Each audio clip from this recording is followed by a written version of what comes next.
अस्सलाम वालेकुम, आदाब। एशिया एक्सप्रेस के यूट्यूब चैनल में आप तमाम का इस्तकबाल है।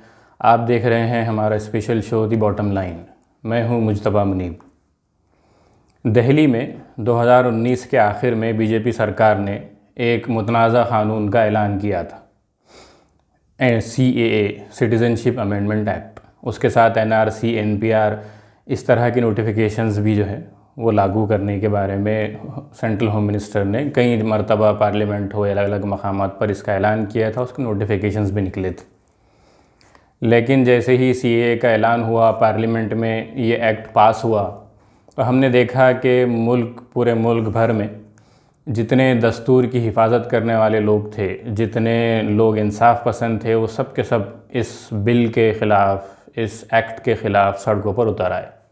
और anti-CAA प्रोटेस्ट के उन्वान से हमने फिर पूरे मुल्क में शाहीन बाग नाम से अलग अलग एहतजाज देखे। सबसे पहले एहतजाज दिल्ली के शाहीन बाग इलाक़े में शुरू हुआ, 24 घंटे का एहतजाज जो कई महीनों तक चलता रहा। उससे इंस्पिरेशन लेकर हमने देखा कि पूरे मुल्क में शाहीन बागों का सिलसिला शुरू हो गया। लेकिन इस एहतजाज के दौरान हमने बहुत सारे तकलीफ़देह मंज़र भी देखे, जहां उसमें ये था कि अपनी शहरियत को बचाने, अपनी शहरियत को साबित करने के उन्वान से घर की ख़वातीन, लेडीज़ जो हैं वो दिन रात सड़कों पर उस एहतजाज में मौजूद थी, अपने बच्चों के साथ मौजूद थी। उस एहतजाज में बैठने की वजह से भी कई सारी जानें गईं। लेकिन साथ ही साथ उसके मुकाबले में बहुत सारे जुल्म हमने उस दौरान देखे, जैसे जामिया के स्टूडेंट्स पर लाठीचार्ज का मामला हो, लाइब्रेरी में घुसकर मारना हो, आंसू गैस शेल्स जो है वो लाइब्रेरी में या कैंपस में फेंकना हो। अलीगढ़ के वो खौफनाक मंज़र भी हमने सोशल मीडिया पर देखे, जिसमें गेट पर जो है गेट से आंसू गैस शेल छोड़े जा रहे हैं, प्रॉपर्टीज़ को नुकसान पहुंचाया जा रहा है, संगीन किस्म का लाठीचार्ज स्टूडेंट्स पर किया जा रहा है। वो सारे मंज़र हमने स्टूडेंट्स के साथ, यूनिवर्सिटीज़ के साथ देखे।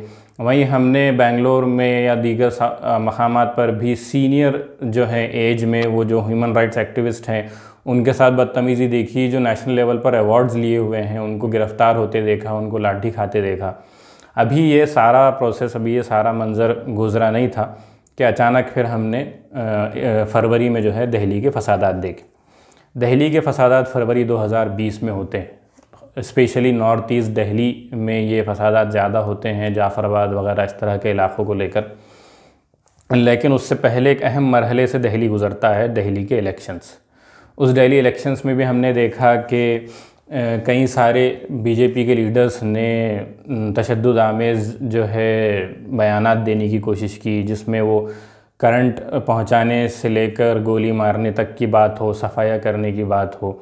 और 23 फरवरी को आम आदमी पार्टी के साफ़ सुथरे पुराने नेता जो अब बीजेपी का हिस्सा बन चुके हैं, कपिल मिश्रा ने पुलिस वालों के सामने एक ऐसी तकरीर की जो तशद्दुद भड़का सकती है। और उसके फ़ौरी बाद हमने देखा कि दिल्ली में फसादात का सिलसिला शुरू हो गया। उस फसादात ने संगीन किस्म के नुकसान पहुंचाए। ये फसादात कुछ दिनों के लिए रहा, लेकिन इतना इम्पैक्ट इसने लोगों के जहनों पर डाला कि लोग अपने घरों को भी जाने के लिए राज़ी नहीं हो रहे थे। वो रिहेबिलिटेशन कैंप्स में या अपने उन मोहल्लों से दूर रहने के लिए राज़ी थे, लेकिन वहाँ जाने की हिम्मत वो अपने अंदर पैदा नहीं कर पा रहे थे।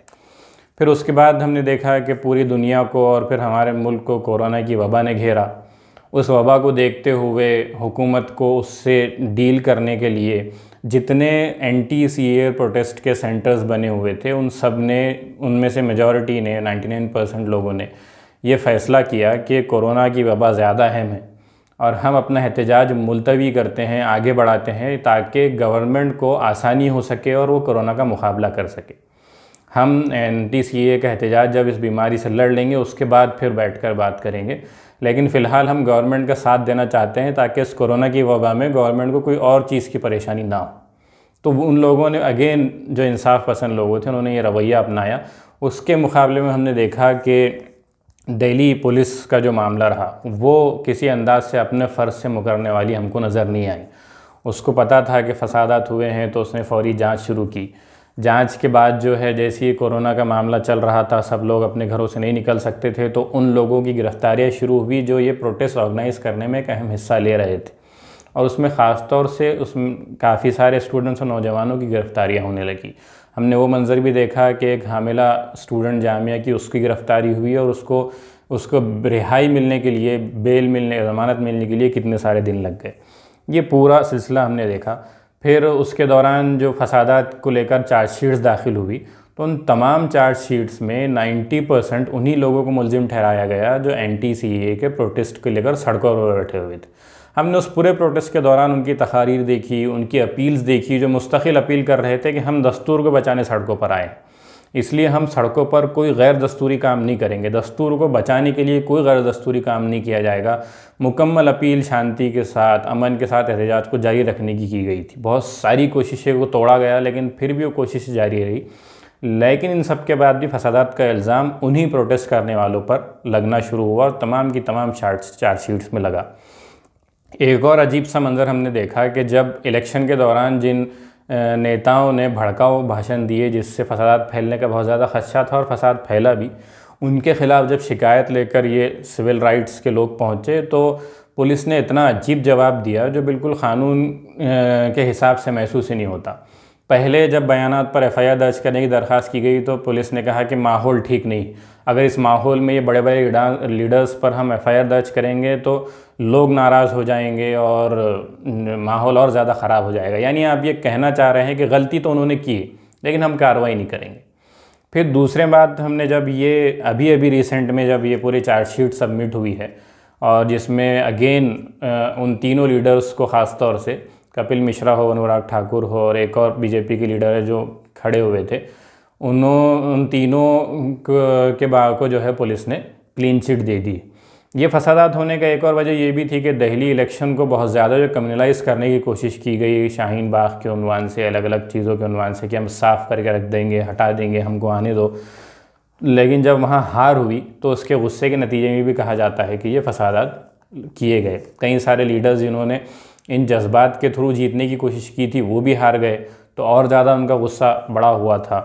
तो उस उन्वान से भी ये चीज़ें हुई। और अभी रिसेंट में एक पुलिस स्टेटमेंट देती है कि हिंदुओं की गिरफ़्तारी की वजह से हिंदुओं में गुस्सा पाया जा रहा है, इसलिए शायद हमको गिरफ़्तारी से रुकना चाहिए। तो इस तरह का मामला अगर हो कि जिनकी ज़िम्मेदारी क़ानून की हिफाजत की है, जिनकी ज़िम्मेदारी क़ानून को नाफिज करने की है, वही लोग अगर क़ानून के ख़िलाफ़ बात करने लगे, वही लाक़ानूनियत को प्रमोट करने लगे, तो कैसे हम चीज़ों को डेमोक्रेटिकली चीज़ें चला सकते हैं, हम कैसी चीज़ों को लेकर आगे बढ़ सकते हैं। उम्मीद इसी क़ानून ही से की जा सकती है कि यही आखिर में आकर चीज़ों को ठीक करेगा, इंसाफ दिलाएगा। लेकिन जो इसके बेसिक पिलर्स में से इनिशियल पिलर्स जो हैं, जो पुलिस एडमिनिस्ट्रेशन है, वो अगर इस तरह के स्टेटमेंट्स दे तो लोग तो और फिर गैर लाक़ानूनियत की तरफ जाना शुरू करेंगे, लोग और एंटी लॉ होना शुरू करेंगे। खैर, जितने फसादात हुए उसके बाद जिस किस्म की चार्जशीट्स और रिपोर्ट्स हुई, तो चूँकि उस रिपोर्ट से, उस चार्जशीट से हर आम इंसाफ पसंद जहन जो कॉमन जहन रखता है वो इससे सेटिस्फाइड नहीं था। वो समझ रहा था कि ये तो वो आखाओं की हिसाब से काम किया जा रहा है जो इनके ऊपर बैठे हुए हैं। लेकिन इसके बाद फिर दिल्ली माइनॉरिटी कमीशन, दिल्ली अक़लियती कमीशन ने एक 10 रुकनी कमेटी बिठाई जिसके चेयरमैन डॉक्टर ज़फ़रुल इस्लाम ख़ान साहब, जो ख़ुद माइनॉरिटी कमीशन के चेयरमैन भी हैं, बल थे, जो अभी हाल ही में रिटायर हो रहे हैं। तो उन्होंने जो है इस पूरे फसादात की तफसील से एक इंडिपेंडेंट कमेटी के थ्रू जांच करवाई। इस जांच में उन्होंने इलाक़ों का सर्वे किया, जो फसाद से मुतासर लोग थे उनको बुलाकर उनकी टेस्टिमोनीज़ ली, उनकी शहादतें दर्ज करवाई, डॉक्यूमेंट्स मंगवा कर उनको चेक किया। और ये पूरा प्रोसेस करने के बाद जो फाइंडिंग्स उन्होंने अपनी इस रिपोर्ट में दी है, मैं वो फाइंडिंग्स आपके सामने लेकर आया हूँ। नंबर 1 जो सबसे पहली फाइंडिंग उनकी है वो ये कि तशद्दुद भड़काने की ख़ास तौर से बार बार कोशिश की गई। ये जो पूरा प्रोटेस्ट चल रहा था जिसको बार बार ख़त्म करने की कोशिश की जा रही थी अलग अलग उन्वान से, लेकिन देखा जा रहा था कि जितना दबाने की कोशिश की जा रही थी उतना ही जो है ये प्रोटेस्ट, पुरअमन प्रोटेस्ट जो है ये बढ़ता जा रहा था। तो उसमें जो है इस प्रोटेस्ट को बहाना बनाकर तशद्दुद को बार बार भड़काने की मुस्तकिल कोशिशें होती रही। उसमें ख़ास तौर से मैंने जैसे पहले ज़िक्र किया कि दिल्ली इलेक्शन में फ़ायदा उठाया गया।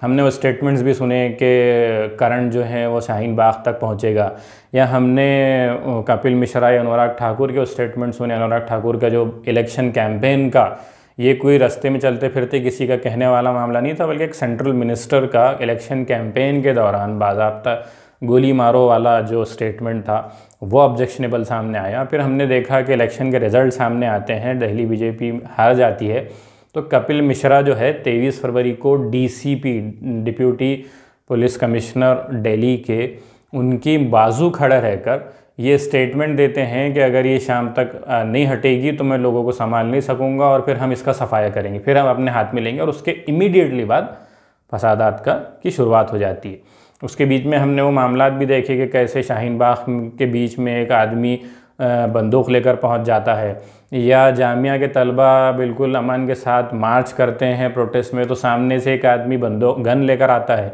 और पुलिस वाले उसको देखते रहते हैं। तमाम चीज़ें जो हैं कैमराज में रिकॉर्डेड है, लेकिन क्या करें, जिनके हाथ में एग्जीक्यूट करना है वही अगर उसके फेवर नहीं करते तो उसके बहुत ज़्यादा फ़िलहाल मतलब नहीं बनता।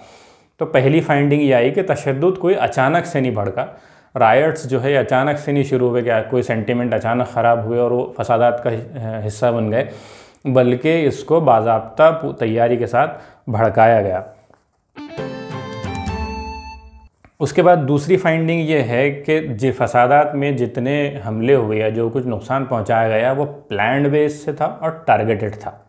उसमें मिसाल के तौर पे पूरे हथियारबंद लाठियाँ, सलाखें, गैस सिलेंडर्स, इस तरह की तमाम चीज़ें उस मॉब के साथ थी। अगर अचानक से हमला होता था, फसादात होते थे, तो इस तरह पूरे साजो सामान के साथ वहाँ पर लोग नहीं पहुँचते थे, बल्कि पूरे हथियारों के साथ मौजूद थे। सिलेक्टिव या टारगेटेड इस अंदाज से भी कहा जाता है कि चुन चुन कर ख़ासतौर से एक कम्युनिटी, चूँकि एंटी-सीएए के प्रोटेस्ट करने वालों में मेजॉरिटी जो थी वो मुसलमान कम्युनिटी शामिल थी, वो ज़्यादा एक्टिवली थी। दीगर समाज के भी काफ़ी लोग उसमें मौजूद थे जो इसको लीड भी कर रहे थे, लेकिन मासिस में जो मेजॉरिटी शामिल थी वो मुस्लिम्स की थी।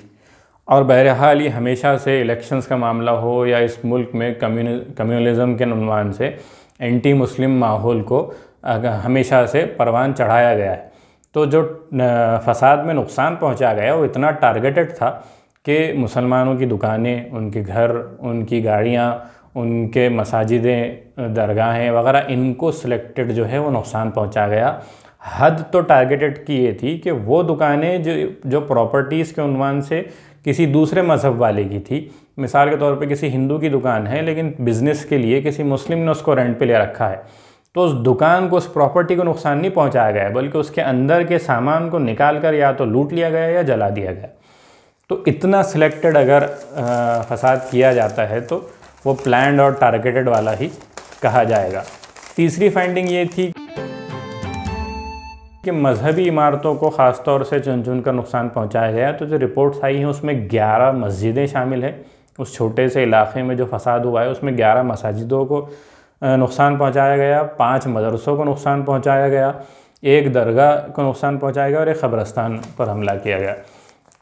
तो ये टारगेटेड के साथ साथ जो है मजहबी इमारतों को नुकसान पहुंचाया गया। लेकिन उसमें इस कमेटी की रिपोर्ट में जो चीज़ दर्ज है वो ये चीज़ है कि जो मंदिरें या दीगर मज़ाहिब की इबादत गाहें मुस्लिम अक्सरियती इलाक़ों में मौजूद थी उनको ज़र्रा बराबर भी नुकसान नहीं पहुंचाए। वो बिल्कुल अपनी सालिम हैसियत में मौजूद है, उनको कोई नुकसान नहीं पहुंचाए। इस पर बहुत से लोगों ने भी जो देखी, जिसके हाथ में जब पावर होता है और वो जैसा चाहे उसको टर्न करता है तो लॉजिक भी कोई माना नहीं रखती। यहाँ पर ये दलील दी गई कि मुसलमानों नुकसान, जिन लोगों का जब नाम मेजॉरिटी मुस्लिम्स को शरीक किया गया, फसाद का इल्ज़ाम ठहराया गया, और ये दलील दी गई कि नुकसान तो ज़्यादा उनकी प्रॉपर्टीज़ को हुआ है, तो वो ये भी कहा गया कि फसाद को जिस तरह से पेश करना था उस उन्वान से अपनी प्रॉपर्टीज़ को खुद ही नुकसान ही लोगों ने पहुँचाया और पेश ऐसे किया कि हम पर हमला हुआ है। ये अजीब सी दलीलें भी हमने पूरी जाँच के दौरान देखी। चौथी फाइंडिंग जो इसमें पुलिस के रोल के उन्वान से, कि इस कमेटी ने जब बहुत सारी टेस्टिमोनीज़ ली, बहुत शहादतें जमा की, लोग जो उस फसाद का शिकार हुए उस माहौल में मौजूद थे, उन्होंने अलग मंजर देखे, तो उसमें एक चीज़ देखी कि जब लोग हमला करने आ रहे थे तो वहाँ पुलिस वाले मौजूद थे, लेकिन उन्होंने किसी किस्म की कार्रवाई नहीं की, उन्होंने कोई उन फसादियों को रोका नहीं। बल्कि जब कुछ लोगों ने फ़ोन के ज़रिए पुलिस वालों से रब्ता कायम करने की कोशिश की तो उनको जवाब दिया गया कि हमको ऊपर से ऑर्डर नहीं है किसी किस्म की कार्रवाई करने का। ये टेस्टिमोनीज़ वाला मामला है ना, हमने जाकर देखा है ना लेकिन जो लोग वहाँ मौजूद थे, जो लोग उस फसाद का शिकार हुए, ये उनके बयानात है कि इस तरह से उन्होंने चीज़ों को झेला है। हमने देखा कि इसी तरह का कुछ मंज़र गुजरात फसादात में भी है। एक फ़िल्म आई थी ख़ास डॉक्यूमेंट्री के स्टाइल में पूरे गुजरात फसादात के उन्वान से, उसमें भी चीज़ दिखाई गई थी कि एक चौल है जिसके ऊपर पूरे लोग जो हैं हमला करने जा रहे हैं फसादी जो है, वहीं कॉर्नर पर जीप खड़ी है पुलिस की, लेकिन वो मुस्कुरा रहे हैं, जाकर कोई रोक नहीं रहा है। इससे बात ये समझ में आती है कि पुलिस के ऊपर जो बैठता है, फिर हमने वो किस तरह से चीज़ों को कंट्रोल करता है, उसके हिसाब से एक्शंस डिफ़ाइन होती है। कई सारे फसादात ऐसे देखे जो इससे बड़े फसादात थे, लेकिन पुलिस ने कंट्रोल करना चाहा तो आराम से कंट्रोल कर लिया। लेकिन यहाँ मसला ये है कि ये जो एडमिनिस्ट्रेशन की एक इम्पॉर्टेंट पोस्ट है, इम्पॉर्टेंट सेक्शन है, ये कंट्रोल्ड होती है किसी और के ज़रिए। हमने जैसे राजस्थान में देखा कि जब एक कोई और गवर्नमेंट थी तो वहाँ पर किसी अखलाक का मॉब लिंचिंग होती है तो पुलिस वहाँ उसकी कत्ल की जांच करने के बजाय उससे घर जाकर उस जो फ्रिज में मौजूद गोश्त होता है उसकी जांच को प्रायोरिटी देती है। लेकिन अब जब गवर्नमेंट बदलती है तो पुलिस का रवैया क्या होता है, वो किन MLAs को के पीछे पड़ी होती है या क्या चीज़ किस तरह की कार्रवाइयाँ करती है, तो डिपेंड ये होता है कि उन पर सरकारें कौन सी बैठी है, उस हिसाब से वो काम करते हैं, वो आलाकार हो जाते हैं, जो जिस तरह का हुक्म मिलता है उस हिसाब से काम अंजाम देते हैं। तो पुलिस के रोल के उन्वान से इस कमेटी की रिपोर्ट में दर्ज किया गया है कि एक तो खामोश तमाशा ही बने रहे। जब दरख्वास्त की गई तो कहा गया कि हमको एक्शन लेने का ऑर्डर नहीं है, बल्कि कुछ पुलिस वालों ने अगर एक्शन लेने की कोशिश की। बहरहाल हम देखते हैं कि पुलिस वालों में भी जो है वो इंसान ही मौजूद है, और उनमें से भी कई सारे लोग ऐसे हैं जो इस तरह की चीज़ों को पसंद नहीं करते, इस तरह की नफ़रत को पसंद नहीं करते, वो इंसाफ को पसंद करते हैं। हमने हेमंत करकरे को देखा है, हमने इस तरह के कई पुलिस वालों को देखा है जो इंसाफ को पसंद करते हैं। तो उनमें से जब कुछ लोग आगे बढ़कर फसाद को रोकने की कोशिश की तो उनकी हायर अथॉरिटीज़ ने उनको रोक दिया कि आप इसमें इन्वॉल्व मत हो और चीज़ों को होने दो। इस तरह की बातें भी सामने आई। फिर पुलिस ने FIRs दर्ज करने में इंतहाई देरी की। ये भी हमने कुछ मीडिया रिपोर्ट्स में, इंटरव्यूज़ में देखा था कि कुछ लोगों को पुलिस ने जाकर समझाया कि अब जो नुकसान हो चुका, तुम्हारे घर के लोग मर गए, अब क्यों और इस मामले को बढ़ाते हो, इसलिए शिकायत तो वापस ले लो और आराम की ज़िंदगी, जो बची ज़िंदगी है उसे ठीक से गुजारो। इस तरह की धमकियाँ भी बाद में जो लोग इस मज़लूमीन थे उनको दी गई।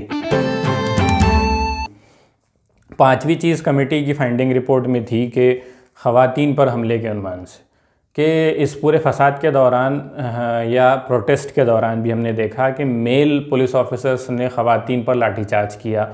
उन पर जो है इंतहाई धमकी देने वाले संगीन किस्म की धमकियाँ उनको फसादात के दौरान दी गई। लाठियों से भी मारा गया, नुकसान भी पहुँचाया गया, अजीब किस्म के नारे भी जो है वहाँ पर इस्तेमाल किए गए। फिर छठी फाइंडिंग जो थी वो ये कि कमेटी ने ये देखा कि पूरे फसादात होने के बाद जो कंपनसेशन का प्रोसेस था वो क्या स्टेज पर है।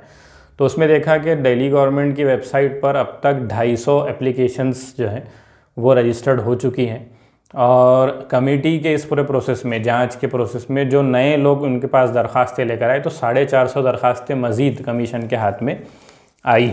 लेकिन एक चीज़ जो कंपनसेशन में कमेटी को महसूस हुई, वो एक फ़र्क महसूस हुआ, वो ये कि दिल्ली हुकूमत ने इस फसादात में जो गवर्नमेंट ऑफिसर अगर मरा है तो उसके लिए 1 करोड़ का कंपनसेशन का ऐलान किया, और अगर कोई आम आदमी मरता है तो उसे 10 लाख का कंपनसेशन का ऐलान किया।